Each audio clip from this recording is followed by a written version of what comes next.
दिल्ली में एमसीडी चुनाव की तारीखों का ऐलान हो चुका है और एआईएमआईएम ने भी चुनाव लड़ने की घोषणा कर दी है।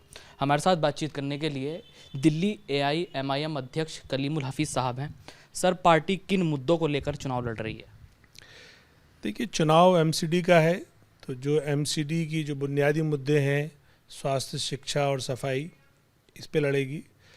लेकिन हम जिन तबकात की नुमाइंदगी करने की कोशिश कर रहे हैं, चाहे अक़लियत हो या दलित हो, उनके सामने जो सिविक कम्युनिटीज़ के अलावा सोशल और पॉलिटिकल इश्यूज़ भी है। जिस तरह से कांग्रेस ने पहले, उसके बाद बीजेपी ने और अब आम आदमी पार्टी ने इनका इस्तेसाल किया है, शोषण किया है, इससे ये पूरे इलाके बदहाल हो गए।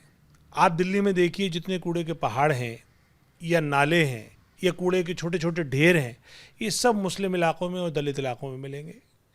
ये दोनों कॉलोनियों में 80% अनथराइज मिलेंगी। इन तीनों पार्टियों ने इन दोनों कॉलोनियों को 100% निगलेक्ट किया हुआ है। ना वहाँ पे उन्होंने अपनी स्वास्थ्य सेवाएं दी, ना शिक्षा सेवाएं दी, ना साफ सफाई का ख्याल रखा। सिर्फ विज्ञापन के सहारे नई दिल्ली को तो चमकाते रहे, ये पौष इलाके को चमकाते रहे, लेकिन जो मुस्लिम और दलित बहुल बस्तियां हैं उनको ये इग्नोर करते रहे। आज आप जाइए नॉर्थ ईस्ट के मुस्तफ़ाबाद कॉन्स्टिट्यूंसी में, वहाँ जहाँ पे होने चाहिए 20 स्कूल है, 1 स्कूल। वहाँ छोड़िए, सीलमपुर में चले जाइए, कूड़े के अंबार लगे हुए हैं, अस्पताल का दूर दूर तक अता पता नहीं है। तीसरे नंबर पे आप ओखला की बात कर लीजिए, आप शाहीन बाग रोड पे जाइए, आधा किलोमीटर तक कूड़ा पड़ा हुआ है। अलशिफा के सामने जाइए, कूड़े के ढेर लगे हुए हैं। आप जसोला की पुलिया पे चले जाइए, वहाँ पे गंदगी है। जबकि यहाँ का तो काउंसलर भी आम आदमी पार्टी का है, एमएलए भी आम आदमी पार्टी का है, सरकार भी आम आदमी पार्टी की है। ठीक है, मैंने माना कि एमसीडी में भ्रष्टाचार चरम सीमा पे है और भ्रष्टाचार के चलते उन्होंने काम नहीं किया, लेकिन आम आदमी पार्टी जो झूठा प्रचार करती है और कहती है कि हमने दिल्ली को वर्ल्ड क्लास सिटी बनाएंगे, तो आखिर 8 साल से दिल्ली उनके पास है। उन्होंने जो दिल्ली की हालत बनाई है, हम उनके खिलाफ चुनाव में जा रहे हैं, इन मुद्दों को लेके जा रहे हैं। इससे भी बड़ी बात ये, जो हमारे लिए हमारे वजूद, हमारी सिक्योरिटी, हमारे इमोशन और हमारी सोशल सिक्योरिटी और सोशल स्टेटस का सवाल है, वो ये कि जब जब दिल्ली के मुसलमानों पर तकलीफ आई, दिल्ली दंगा हुआ, दिल्ली दंगा मुसलमान जलता रहा, कटता रहा, पिटता रहा, लेकिन जिसको उसने वोट किया था, आम आदमी पार्टी का मुखिया, उन्हें छोड़कर मौन धारण करके वो गांधी समाधि पे बैठ गया। जब दिल्ली में कोविड आया तो अरविंद केजरीवाल को मुसलमान मिले, जमाती मिले ब्लेम करने के लिए। पूरे हिंदुस्तान में अरविंद केजरीवाल की पहल से पूरे हिंदुस्तान में जमातियों को टारगेट किया गया और उनका इस्तेसाल, शोषण किया गया, उन्हें परेशान किया गया, गिरफ्तार किया गया। यहाँ तक कि विदेशी जमाती तक को जो है जेल में डाला गया, बाद में कोर्ट की फटकार लगी। इसी तरीके से बीजेपी ने जब बुलडोजर चलाया मुसलमानों के घरों पर जहांगीरपुरी में, तो बीजेपी के साथ साथ यही वो केजरीवाल जिन्होंने ये कहा कि ये बांग्लादेशी हैं, रोहिंग्या हैं, यानी वो मुसलमान जो वोट देते थे आम आदमी पार्टी को, उनको उसने अकेला छोड़ दिया। सीए एनआरसी पे जब प्रोटेस्ट किया दिल्ली के मुसलमानों ने, तब अरविंद केजरीवाल क्या रवैया रहा, ये कहकर कि मुझे दिल्ली पुलिस दे दो, मैं आधे घंटे में शाहीन बाग खाली करा दूंगा। यानी इस तरह की बातें करके जो मुसलमानों के जज्बात से खेला है आम आदमी पार्टी, जो मुसलमानों की पीठ में छुरा घोंपा है, तो मैं समझता हूँ कि अब ये राइट टाइम है कि हम आम आदमी पार्टी, बीजेपी और उससे पहले की जो कांग्रेस के जुल्म है उसका हम बदला लें। दूसरी बात, ऑल इंडिया मजलिस इत्तेहादुल मुस्लिमीन को अगर किसी एक चीज़ का सबसे ज़्यादा एक्सपीरियंस है तो वो है मेट्रो सिटी की खिदमत करने का। हैदराबाद की पिछले 60 साल से वो खिदमत कर रही है और इतना ज़बरदस्त हमारा ट्रैक रिकॉर्ड है कि हम 45 सीटें लड़ाते हैं और 44 जीत जाते हैं। यानी कि हमें सिविक कम्युनिटीज़ या कॉरपोरेशन को खिदमत करने का भी एक्सपीरियंस है। दिल्ली और हैदराबाद में सिमिलरिटीज़ बहुत हैं।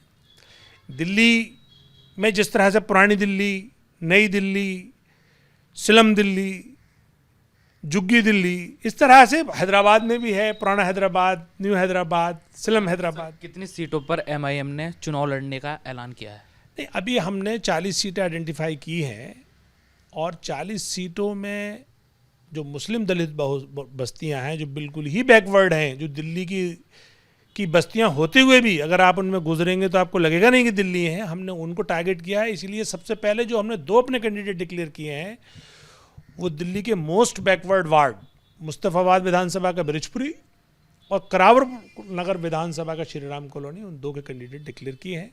अब आइंदा हम और जो डिक्लेयर करेंगे वो प्रोसेस में। आज नामांकन की प्रक्रिया शुरू हो चुकी है, तो किसी उम्मीदवार ने नामांकन दाखिल किया है? नहीं, अभी तो हमने सिर्फ लिस्ट डिक्लेयर की है। अब नामांकन आज से स्टार्ट होगा। अभी तो सिंबल लेने का, एक पार्ट ए पार्ट बी का जो सैंपल ला के फिर तैयार कराने का भी तो प्रोसेस में टाइम लगेगा। तो 1-2 दिन बाद हमारे फिर नामांकन शुरू हो जाएंगे। तो जिस तरीके से एमआईएम पर लगातार आरोप लगते रहे हैं कि मुस्लिम को लेकर के राजनीति करती है, तो सेकुलरिज्म पे कहीं ना कहीं सवाल उठते हैं एमआईएम को लेकर के, तो इस पर क्या कहेंगे? नहीं, तो अरविंद केजरीवाल आए थे ये कहते हुए कि भ्रष्टाचार से भी बड़ा मुद्दा सांप्रदायिकता है। आज अरविंद केजरीवाल की क्या हकीकत है ये देश से छुपी नहीं है। यानी बिल्किस बानो जैसे केस में वो शख्स अपनी जुबान खोलने को तैयार नहीं है। वो बाबा साहब भीमराव अंबेडकर की तस्वीर लगाकर संविधान पढ़ने को तैयार नहीं है और वो आदमी ये कहता है कि भारत के नोट पे, करेंसी पे एक धर्म विशेष की फोटो लग जानी चाहिए। यानी वो पहले कहते थे कि साहब हमारी नानी नहीं कहती कि किसी की मस्जिद को गिरा के मंदिर बनाया जाए। आज वो तीर्थ यात्रा करा रहे हैं, धार्मिक पूजाओं का लाइव प्रसारण करा रहे हैं। तो ये जो लोग जो अपने आप को धर्मनिरपेक्षता यानी सेकुलरिज्म का चोला ओढ़े हुए हैं, इनकी हकीकत तो देखिए। अरे हम तो उनकी बात कर रहे हैं जो मजलूम तबकात हैं, पिछड़े तबकात हैं। अब पिछड़े और मजलूमों में है ही मुसलमान, है ही दलित, तो हम करें क्या? हम तो उनकी बात करेंगे। अब लोग कुछ भी कहें, ये हमारा संवैधानिक अधिकार है और हमारे लोकतांत्रिक ये कर्तव्य यानी ड्यूटी है कि हम जो कमज़ोर लोग रह गए politically, socially, economically, educationally backward जो कम्युनिटीज़ रह गई, उनके मुद्दे उठाएं।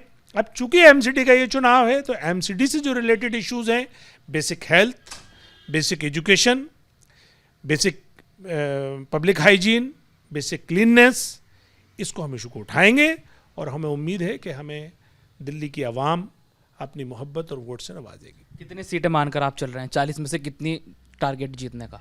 मैंने आपको बताया नहीं कि हैदराबाद में हमारा ट्रैक रिकॉर्ड 100% है। हम तो ये उम्मीद करेंगे और हम इस तरह से टिकट डिस्ट्रीब्यूशन करेंगे कि हमारी जितने भी कैंडिडेट हम खड़े करें, क्योंकि खड़े ही हम वहाँ कर रहे हैं जहाँ हमारी विनेबिलिटी है, इंशाल्लाह हमारा रिजल्ट बेहतर आएगा। यानी 40 में से 40 आप मान के चल रहे हैं? ज़रूर, इंशाल्लाह।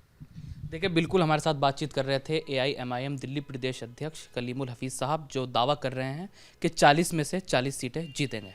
कैमरा पर्सन मनीष के साथ अजहार अंसारी, न्यूज़ इंडिया, दिल्ली।